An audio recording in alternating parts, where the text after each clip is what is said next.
Hello friends, एक नई कहानी के साथ। एक राजा और रानी एक सुदूर प्रदेश में राज्य करते थे। रानी बहुत ही दयालु और प्यारी थी और राज्य के सभी लोग उसका आदर करते थे। लेकिन रानी के जीवन में केवल एक दुविधा थी कि उसको संतान की इच्छा थी, लेकिन उसके कोई संतान नहीं थी। एक बार रानी सर्दियों के समय खिड़कियों के पास बैठकर स्वेटर बुन रही थी और उसी समय एक स्नो व्हाइट चिड़िया खिड़की के पास आकर बैठ गई, जिससे रानी का ध्यान भटक गया और उसकी उंगली में सुई चुभ गई। तभी रानी ने एक विश मांगी कि उसके एक बहुत ही खूबसूरत बेटी हो और उसका चेहरा स्नो जैसा हो, वह बहुत सुंदर और परी की तरह खूबसूरत हो। काफी समय गुजर जाने के बाद रानी को एक बेटी पैदा हुई। वह बहुत खूबसूरत थी, जैसा उसने विश मांगी थी। वह बहुत सुंदर थी। रानी ने उसका नाम स्नो व्हाइट रखा। राज्य के सभी लोग बहुत खुश थे। स्नो व्हाइट की एक सौतेली माँ भी थी। उसकी सौतेली माँ स्नो व्हाइट को पसंद नहीं करती थी और उसे अपनी खूबसूरती पर भी बहुत घमंड था। स्नो व्हाइट की सौतेली माँ के पास एक जादुई आईना था। जादुई आईना से वह रोज पूछती कि इस दुनिया में सबसे ज्यादा खूबसूरत कौन है। इस पर आईना जवाब देता, आपके अलावा भला कौन हो सकता है। इससे रानी बहुत खुश हो जाती। दूसरी तरफ रानी राज्य के निर्माण निर्णय भी लेने लगी, जिससे राज्य को बहुत नुकसान होने लगा। राज्य के नुकसान की भरपाई के लिए राजा को राज्य से बाहर जाना पड़ा और वह राजा के बाहर जाने पर अपनी मनमानी करने लगी। समय बहुत तेजी से बीत रहा था और अब स्नो व्हाइट एक खूबसूरत युवती हो गई थी। जब एक बार स्नो व्हाइट बाग में बने तालाब के किनारे पानी पी रही थी, तभी एक राजकुमार को स्नो व्हाइट की छाया दिखाई दी। वह राजकुमार देखता ही रह गया, लेकिन उसे पक्षियों के सिवा उधर कुछ नहीं दिखा। उधर रोज की तरह रानी आज भी आईने के पास पहुंची और उसने आईने से पूछा, सबसे खूबसूरत कौन है।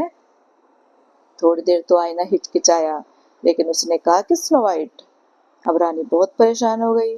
स्नो व्हाइट की सौतेली माँ ने उसे अपने पास बुलाया और उससे कहा कि मुझे लगता है कि तुम महल में पड़ी पड़ी बोर हो रही हो, इसलिए तुम्हें जंगल की सैर पर जाना चाहिए। इससे तुम्हारा मन बहल जाएगा और मैं तुम्हारे साथ अपने सबसे जाबाज सुरक्षा कर्मी को भेज रही हूँ। रानी ने अपने सुरक्षा कर्मी को जंगल में भेजा और उससे बोला कि स्नो व्हाइट को मारकर सबूत के तौर पर उसका दिल लेकर आना।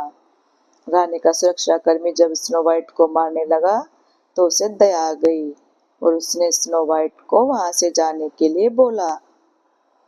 तब स्नो व्हाइट ने उसे कहा कि वह अपना फर्ज पूरा करे, लेकिन सुरक्षा कर्मी ने उसे वहां से जाने दिया और सबूत के तौर पर वह किसी जानवर का दिल निकाल कर ले गया। उसने वह दिल रानी के सामने पेश किया, जिससे रानी बहुत खुश हो गई। दूसरी तरफ स्नो व्हाइट जंगल में इधर उधर भटक रही थी। उसे तो बहुत डर लग रहा था। उसे लगा जैसे कोई पीछे बात कर रहा है, जिससे वह डर गई और वहां तेजी से आगे बढ़ने लगी। थोड़ी दूर चलने पर तितलियां उसके चारों ओर मंडराने लगी। तितलियां स्नो व्हाइट को स्कार्फ खींचने लगी और स्नो व्हाइट को लगा जैसे वह तितलियां कहीं जाने के लिए इशारा कर रही हैं। स्नो व्हाइट उन तितलियों के साथ साथ चलने लगी। वहां स्नो व्हाइट को एक घर दिखाई दिया। वह उस घर में चली गई। वहां उसने देखा कि एक मेज बिछी हुई है और उस पर 7 प्लेट लगी हुई है और उनमें स्वादिष्ट खाना लगा हुआ है और वहीं बगल वाले कमरे में 7 बिस्तर लगे हुए हैं। स्नो व्हाइट ने जी भर के उन प्लेटों से खाना खाया। स्नो व्हाइट बहुत थक गई थी, इसलिए वह एक बिस्तर पर वहीं सो गई। वह घर 7 बोनों का था। वो बोने सोने की खुदाई करते थे। जब शाम को बोने घर लौटे तो बोनों ने देखा कि मेज पर प्लेटों में से किसी ने खाना खाया है। जब 7वें बोने ने अपने बिस्तर की तरफ गौर से देखा तो वहां पर एक लड़की एक बिस्तर पर सोई हुई थी।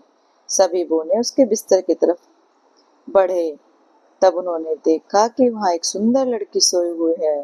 बोने ने उस लड़की को नहीं जगाया और वह वहीं उसी लड़की को घेरते हुए सो गए।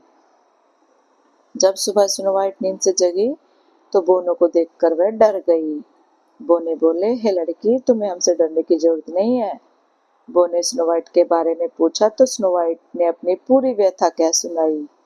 बोने बोले कि तुम यहाँ रह सकती हो, तुम्हें हमारे लिए खाना बनाना होगा, घर की साफ सफाई करनी होगी और हमारे बिस्तर लगाने होंगे। स्नो व्हाइट मान गई।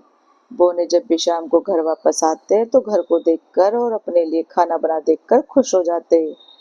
दूसरी तरफ स्नो वाइट की सौतेली माँ ने जब आईने से पूछा कि सबसे सुंदर कौन है, तब आईने ने जवाब दिया, रानी माफ करे, सबसे सुंदर तुम हो, लेकिन तुमसे भी सुंदर 7 बोनों के साथ पहाड़ों पर रहने वाली स्नो वाइट है।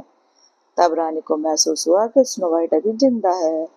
उसने अब स्नो वाइट को जान से मारने का प्लान बनाया। उसने जादू से बूढ़ी औरत का रूप धारण कर लिया और ताजे सेब विष में डालकर वह पहाड़ों पर स्थित स्नो वाइट के पास पहुंची। बोने उस समय सोने की खोज में जा चुके थे। स्नो वाइट घर पर अकेली थी जब रानी बूढ़ी औरत के वेश में वहां पहुंची और उसने सेब लेने के लिए उस स्नो वाइट को बोला। तब स्नो वाइट बोली कि माँ जी माफ करे, मैं दरवाजा नहीं खोल सकती। तब बूढ़ी औरत बोली कि तुम दरवाजा मत खोलो, तुम मुझे एक रोटी का टुकड़ा दे दो। स्नो वाइट ने ऐसा ही किया और सेब ले लिए। जैसे उसने सेब खाए वह गिर गई और मर गई। जब वो ने घर पे लौटे तब उन्होंने वहां से स्नो वाइट को उठाया, जमीन पर गिरे देखा। उन्होंने स्नो वाइट को उठाया और उसे जगाने की कोशिश की, लेकिन स्नो वाइट अब मर चुकी थी। तब बोने ने उसके मरने का मातम मनाया और उसे दफनाने के लिए जाने लगे, लेकिन तब उन्होंने महसूस किया कि स्नो वाइट का चेहरा अभी भी उतना ही फ्रेश है, उसके गाल अभी भी लाल है, वह मरी हुई नहीं लग रही थी। तब उन्होंने सोचा कि स्नो वाइट को एक शीशे के बॉक्स में बंद किया जाए, जिससे उसका शरीर मरने के बाद भी बेदाग बना रहे। उन्होंने ऐसा ही किया और स्नो वाइट को एक शीशे के बॉक्स में बंद कर दिया। तभी किसी राज्य का राजकुमार शिकार करते हुए वहां पहुंचा। तब उन्होंने देखा कि कुछ बोने एक लड़की को घेरे हुए मातम मना रहे हैं। वह राजकुमार स्नो वाइट को देखता ही रह गया और उन बोनों से स्नो वाइट को अपने साथ ले जाने की इच्छा जाहिर की। लेकिन बोने बोले, यह तो मर चुकी है, तुम इसका क्या करोगे? तब राजकुमार बोला कि मैं इसे अपने राज्य में ले जाकर इसके लिए सुंदर सा स्मारक बनाऊंगा, क्योंकि मैं इससे प्रेम करने लगा हूँ। यह बहुत ही सुंदर है। जब राजकुमार के सैनिक उसे डोली में उठाकर ले जा रहे थे, तभी एक सैनिक को ठोकर लगी और वह गिरने ही वाला था, जिससे स्नो वाइट को झटका लगा और उसके मुंह में फंसा हुआ जहरीले सेब का टुकड़ा निकल गया, जिससे स्नो वाइट की जान वापस आ गई। स्नो वाइट अब जिंदा थी। राजकुमार ने स्नो वाइट से शादी करने की इच्छा जाहिर की, लेकिन स्नो वाइट बोली कि वह अपने पिताजी का आशीर्वाद पाना चाहती है। राजकुमार को पता लगा कि रानी जादूगर है और बहुत क्रूर है। तब राजकुमार ने रानी के किले पर हमला करके उसे परास्त कर दिया और रानी राज्य छोड़कर भाग गई। तब राजकुमार ने स्नो वाइट के पिता को गिरफ्त में से बाहर निकाला। राजकुमार और स्नो वाइट ने अपने पिताजी का आशीर्वाद लिया और शादी कर ली। तो दोस्तों, कैसी लगी आपको ये कहानी? अच्छी लगी हो तो प्लीज लाइक, कमेंट और शेयर करना और चैनल को सब्सक्राइब करना। Thank you.